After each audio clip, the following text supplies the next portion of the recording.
Peel Jackson. She is an ex-IRS agent, CPA, fraud examiner. She was working for the IRS. She was on the fast track to success there. She was doing very well, had received numerous awards for all of the work she did. And she realized that there is no law and that the biggest fraud was the IRS. I tried to be the best at whatever I did. So when I got to the IRS, I hit the ground running. My first year in 1988, I got the Fraud Award. It's a big Shaped in Georgia award for fraud.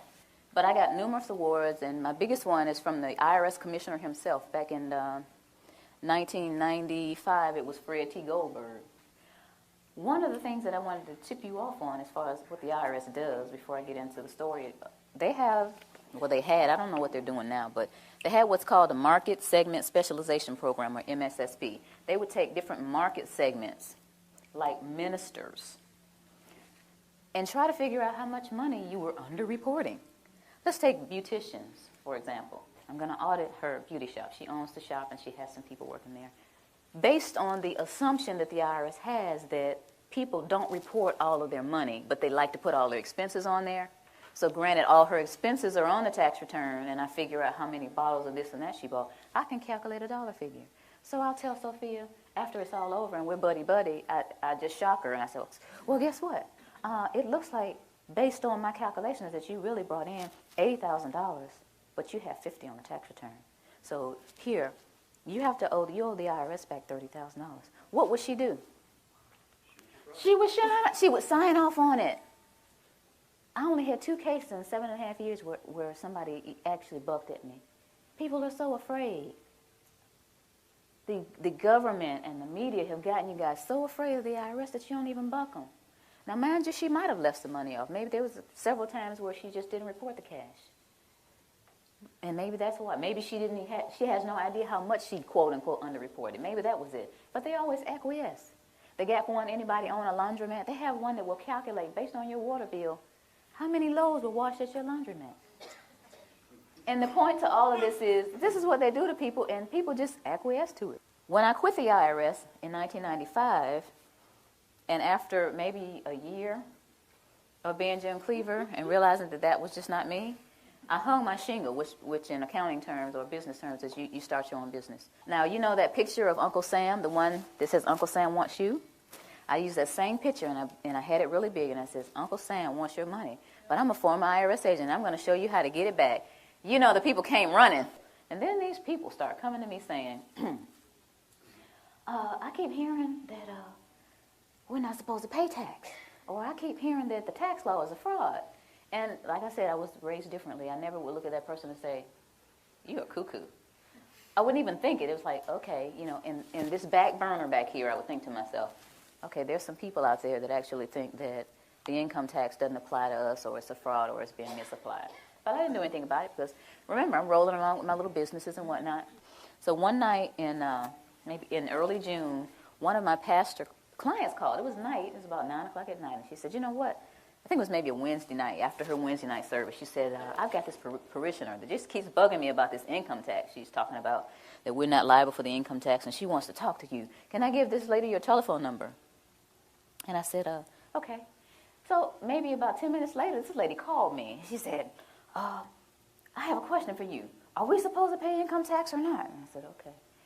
Do you want the cuffed answer or do you want the real answer? She said, I want the real answer. I said, well, I really don't know. You know, even though I'm a former IRS agent, I haven't done the research, but I hear that there's a credible body of evidence out there that says that we don't owe the income tax. I was okay. I mean, I took the information. I was sitting there listening like, okay. And, you know, I said, okay, this lady had a lot of information. I don't know where she got it from.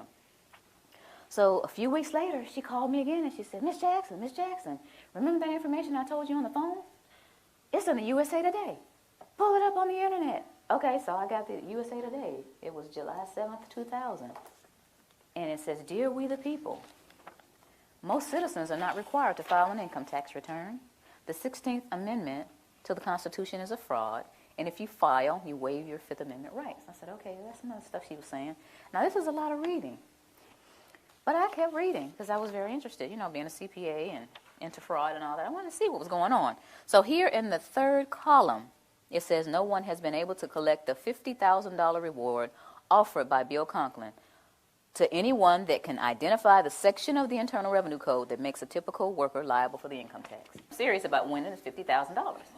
Okay, so it's at my desk. Basically, I just shoved everything off my desk and got the codes out, the regulations out, the tax guide I got on the internet to look at the Cornell University site, all these different things, and I started researching.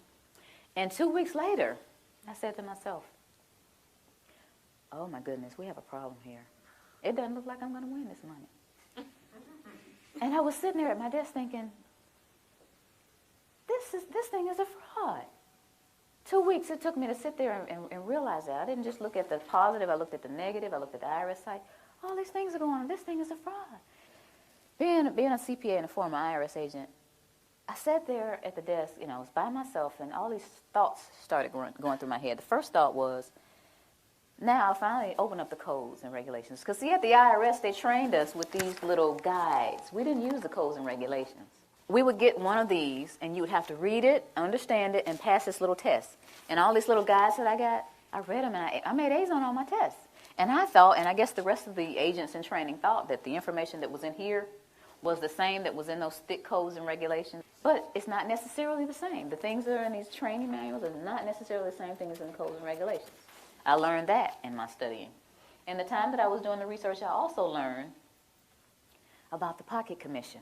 And I'm going to let this go around the room, but y'all got to give it back. This is the outside that I purchased of the pocket commission that I had. And before I left, I had the sense of mind to make a copy. This is the little badge I used to flip out at people and say, give me your books and records. Give me your bank statements. Give me all your credit cards, And, people, okay, here. Even the counties, I go to the county, do it. I go just about anywhere and flip this little thing out and get whatever I want. There's a lot of power nuts out there doing that, guys. Y'all know it. Half of you already know about it. There's an enforcement pocket commission, and there's a non-enforcement pocket commission. And I started looking back at this thing. It has SER, Southeast Region. First of all, I'll read it. It has my picture up here, and it says, Sherry Jackson, whose signature and picture appear above, is duly commissioned as Internal Revenue Agent and has authority to perform all duties conferred upon such officers under all laws and regulations administered by the Internal Revenue Service, including the authority to investigate and require and receive information as to all matters relating to such laws and regulations. And it has SER and some other numbers and an A. And based on this Internal Revenue Manual, A means administrative. So I'm an administrative clerk out there on the front lines. And I'm an administrative clerk with a non-enforcement pocket commission. Okay, so I'm starting to get angry here. Starting to think about I had to take bribes and get little tape recorders taped to my body and the little microphones on me and go in and take bribes from people.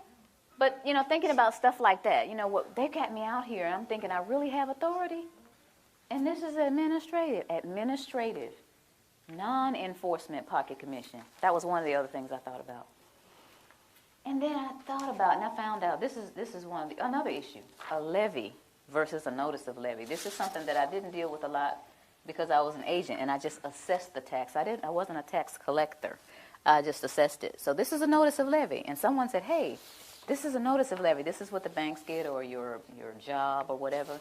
They said, look at the back of it. So I'm looking at the back of this notice of levy, and it says, Section 6331, levy and distraint. And then it says B and C. And I'm thinking, it starts off with B? What happened to A? So I looked up A. And here's A.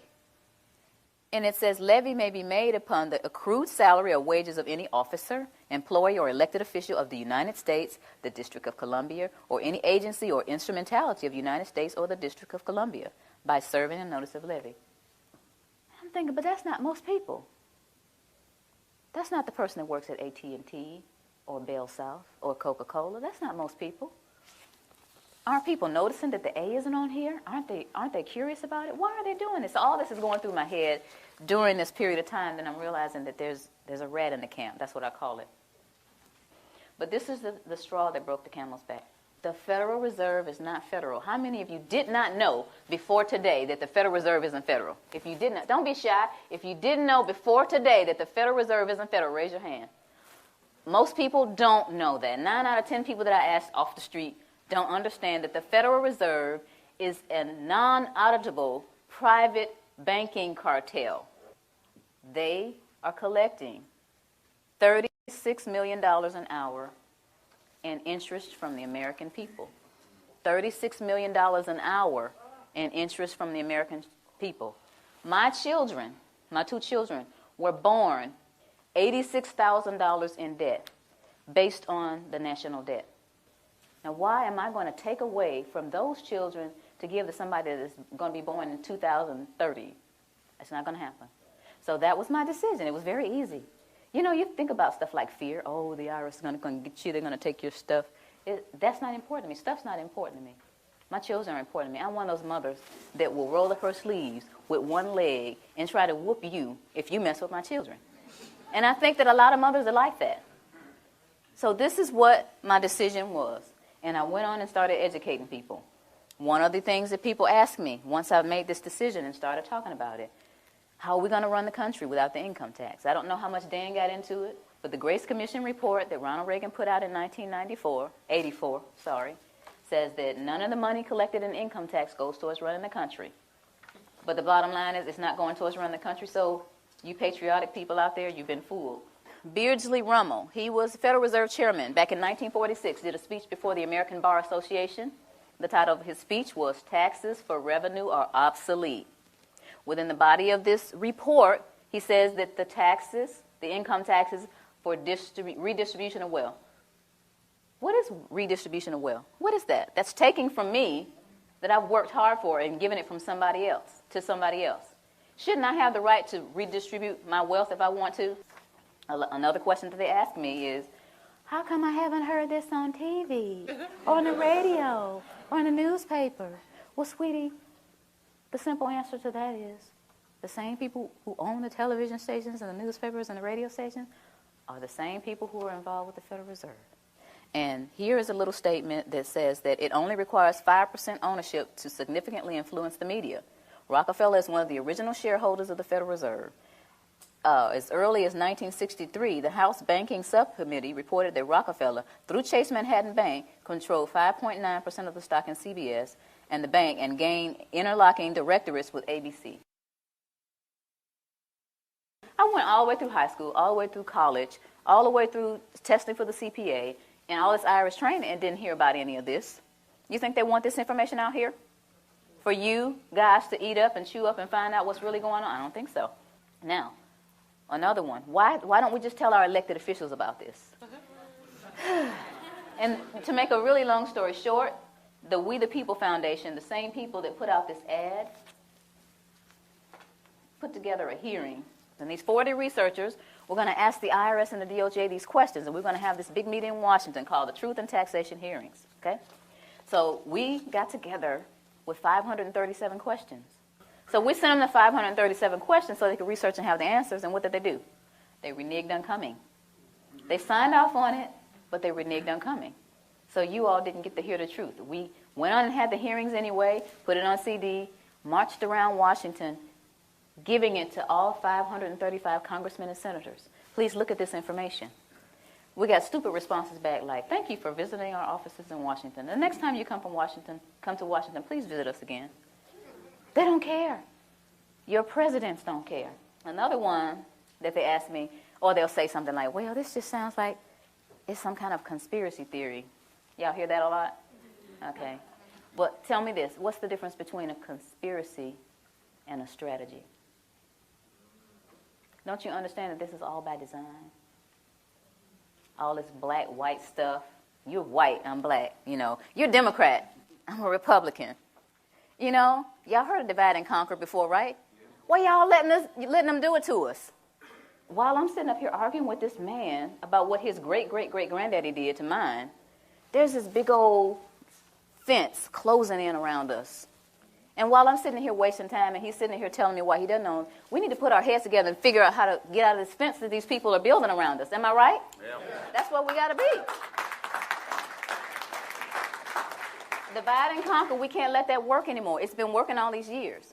Then we need to get together and understand. First of all, you need to understand what is going on with your money. You work hard. It's like we're a hamster on a wheel. This country started out with taxation without representation. Where are we now? How did we get back to where we started? We got lazy and comfortable. Get out your comfort zone. I never tell people to file a tax return. I never tell them not to file. I never tell people to pay taxes, and I never tell them not to pay. What I tell people is to do your own research, do your due diligence, and decide whether or not you're going to be a slave or get off the plantation. That's your choice. So in essence, you're wasting time. As long as you continue to feed the monster's going to grow.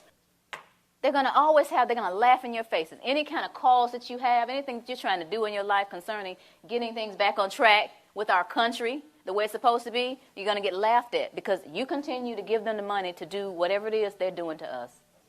A lot of people don't care. A lot of people get the money taken out of their checks and they actually think they're getting, oh, I get back $3,000 every year. They don't take anything from me.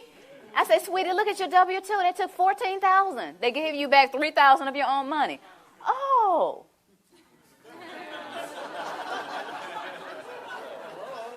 But the point is, if each of us understands where we are, who we are, and tries to do something about it, then we're going to get somewhere. This is a great country, but it's off track. And who's going to get it back on track? Yeah. Thank you. Thank you all.